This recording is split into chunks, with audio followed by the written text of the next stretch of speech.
எனக்கு பாரதி ராஜாவோட அறிமுகம். பாரதி ராஜா இப்ப ஃபிலிம் லைன்ஸ்க்கே வரல. அவர் வந்து நாடகங்கள்லாம் போட்டிருந்தாரு. எப்படியும் 2 பேருக்கு அறிமுகமாச்சு. அவர் நாடகத்துக்கெல்லாம் நான் பிளேபேக் பாடுவேன். படத்துக்கு வரல அப்போ. அப்புறம் வந்து ஃப்ளூட் வாசிப்பேன் இதுவா. நிறைய சம்பவங்கள் இருக்கு. அவனுக்கு வந்து ஒரு நாடகத்துல பாரதி ராஜாக்கு மன்னிக்கணும் அவனு அப்படின்னு சொல்றேன். நெருங்கிய நண்பன். அதனால இல்லைன்னா அவரு இவர் இருந்தா மரியாதையா இருக்காது, அவனுக்கும் கோவம் வரும். நாடகத்துல வந்து அவருக்கு ஒரு ஜிப்பா தேவைப்பட்டது. அவங்ககிட்ட ஜிப்பாவே கிடையாது.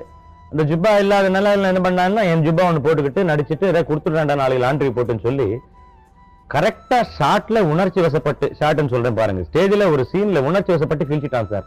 இன்னும் கொடுத்துட்டு இருக்கிறேன் எனக்கு. ஆனா ஜிப்பாவுக்கு பதிலா ஒரு அருமையான கலைஞனை எனக்கு கொடுத்தாங்க. அதுதான் இளையராஜா. ராஜையா என்ற நண்பரை எனக்கு அறிமுகப்படுத்தினதே வந்து பாரதி ராஜா. பாரதி ராஜா வந்து ஒரு நாள் எங்க ஊர் பக்கத்துல இருந்து ஒரு 3 ஃப்ரெண்ட்ஸ் வந்திருக்காங்கப்பா. அவங்க 3 பேர் மியூசிஷியன்ஸ்.